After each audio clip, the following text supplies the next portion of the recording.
Sir నమస్కారం sir. Sir తెలంగాణలోని రీసెంట్గా గద్దర్ అవార్డ్స్ అనౌన్స్మెంట్ అయ్యింది. గద్దర్ అవార్డ్స్ ఫంక్షన్ కూడా జరిగేది.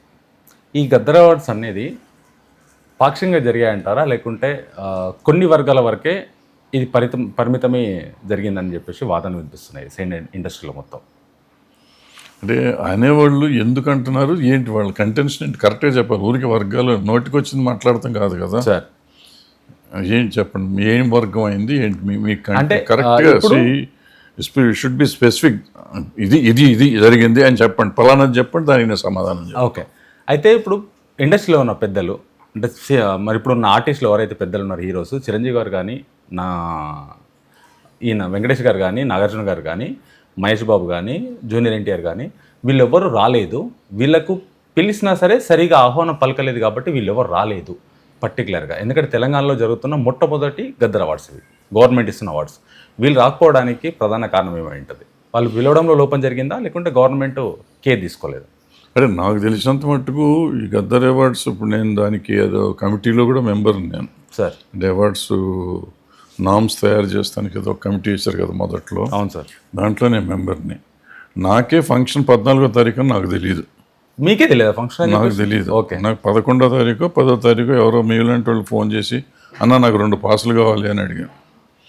అడిగితే ఏం పాసులే, ఫంక్షన్ ఎప్పుడో తెలియదు కదా ఇంకా అంటే, లేదు 14 జీవో వచ్చింది అన్నారు. గవర్నమెంట్ ఇది వచ్చింది అంటే 4 రోజుల ముందో 5 రోజుల ముందో వచ్చింది నాకు తెలిసినంత మట్టు. మరి ముందు అనౌన్స్ చేశారో నాకు తెలియదు. 4 రోజుల ముందు చెప్తే సినిమా యాక్టర్లు మీరు చెప్పిన 4 పేర్లు వీళ్ళేం ఖాళీగా ఇంట్లో కూర్చుని అయితే లేరు కదా. ఇంట్లో డేట్స్ కావాలంటే సంవత్సరం టైం పడుతుంది. యాక్చువల్లీ సంవత్సరం అక్కర్లేదు, అట్లీస్ట్ ఒక మంత్ మనకి తీసి చెప్పాలి కదా. అవును. సో 4 days ముందు డిసైడ్ అయితే వీళ్ళు వాళ్ళకి చెప్పారో లేదో తెలియదు. ప్రాపర్గా చెప్పాలి కదా. ఇప్పుడు వాళ్ళ రేంజ్ ఒక స్టార్ రేంజ్ అయినప్పుడు దిల్ రాజు గారు లాంటి వాళ్ళు ఎవరో పర్సనల్గా వెళ్ళి చెప్పటమో, లేకపోతే గవర్నమెంట్ నుంచి ఎవరిన మనిషి వెళ్ళటమో సంథింగ్ ఉండాలి. ఏమీ లేకుండా అంటే అంత టైం లేదు వాళ్ళకి. ఇప్పుడు అన్ఫార్చునేట్గా గవర్నమెంట్కి టైం లేదు, ఎవరికి టైం లేదు. టైం లేకుండా వెళ్ళింది. కొంతమందికి ఇన్విటేషన్, నాకే ఇన్విటేషన్ రాత్రి 9:30కి వచ్చింది. ఓకే.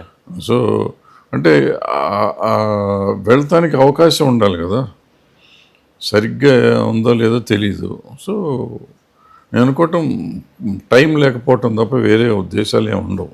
ఇంకోటి ఏంటంటే మొదటి నుంచి కూడా నంది అవార్డ్స్ అప్పటి నుంచి కూడా అవార్డు వచ్చిన వాళ్ళు తప్ప బయట వాళ్ళు వచ్చి కూర్చోవటం అనేది అలవాట్లేదు. ఓకే. మన అవార్డ్స్లో ఎవరికి, ఈవెన్ ఫిలింఫేర్ అవార్డ్స్కి కూడా బయట వాళ్ళు పోయి కూర్చోరు అన్లెస్ వాళ్ళని they're specially invited as some guest or something like that. మీరు ఫర్ ఎగ్జాంపుల్ చిరంజీవి గారు అన్నారు అనుకోండి, చిరంజీవి గారిని స్పెషల్ గెస్ట్గా పిలిచి మీరు చీఫ్ గెస్ట్ అంటే మీరు 4 అవార్డులు ఇవ్వాలనే పిలిచింటే వచ్చేవారేమో. ఊరికే పబ్లిక్లో వచ్చి కూర్చోబోయా అంటే వచ్చి కూర్చోటానికి ఆయనకు వచ్చి కూర్చోవాలంటే ఉంటుంది కదా. సో సింపుల్గా ఇప్పుడు మినిస్టర్లు అంతా ఉన్నారు. రేపు నేను ఏదో ఫంక్షన్ పెట్టుకున్నా, మినిస్టర్లు అందరికీ ఒక ఫోన్ పెట్టి మీరు రండి అంటే చీఫ్ మినిస్టర్ గారు వస్తారా?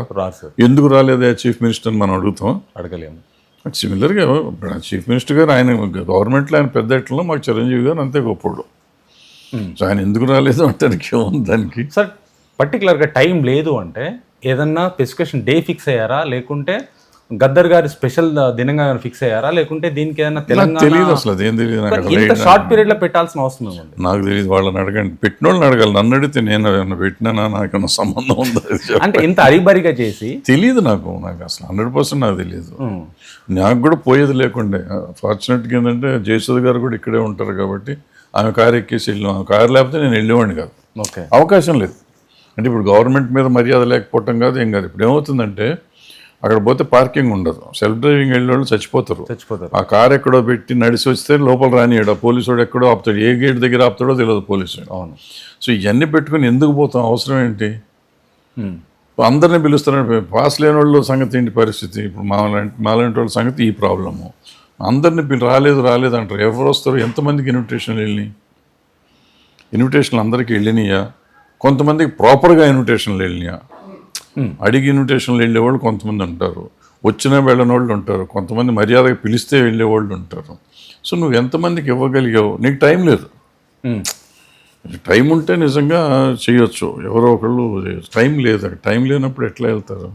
టైం లేదు తక్కువ ఉన్నప్పుడు అయినా సరే, ఇండస్ట్రీలో అయినా సరే. ఇప్పుడు దిల్ రాజు గారికి ఈ కమిటీకి ఎవరికైతే ఉన్నదో ఎఫ్డీసీ చైర్మన్ అని వీళ్ళ కమిటీ ఉన్న కరెక్ట్ టీమ్స్ వై డివైడ్ చేసుకొని ఉన్న వాళ్ళని ఇంకా గ్యాదర్ చేసుకొని టీం డివైడ్ చేసుకొని పెద్దవాళ్ళతోటి సలహాలు, మీలాంటి పెద్దవాళ్ళతో సలహాలు తీసుకొని వాళ్ళ ఇన్విటేషన్స్ పంపిస్తే ప్రాపర్గా చేస్తే ఏదైనా సాధ్యమవుతుంది. అయిపోయిన పెళ్ళికి బాధ్యతలు ఎందుకన్నా నెక్స్ట్ టైం బాగా చేయమని చెబుదాం. అయిపోయింది కదా, ఊరికే డిస్కస్ చేసి ఎవరు తప్పు చేసిండ్రు, ఎవరు తప్పు ఎందుకు తప్పు అయిపోయిందో అయిపోయింది.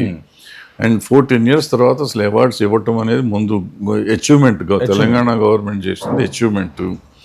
బాగా చేశారా, బాగా చేయలేదా, వీళ్ళని పిలిచారా, వాళ్ళని పిలిచారా, వాళ్ళు వచ్చారా, వీళ్ళు నెక్స్ట్ ఇయర్ అందరూ వచ్చేటట్టు చూద్దాం.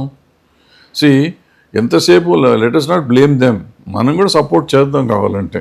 కోర్స్ వాళ్ళకి మన సాయం కావాలనుకుంటే, కాదనుకుంటే వాళ్ళు చేసుకుంటారు అంతే కదా. సో వాట్ ఎవర్ మనం సపోర్ట్, మోరల్ సపోర్ట్ అని ఇద్దాం వాళ్ళకి, అయిపోయాయి.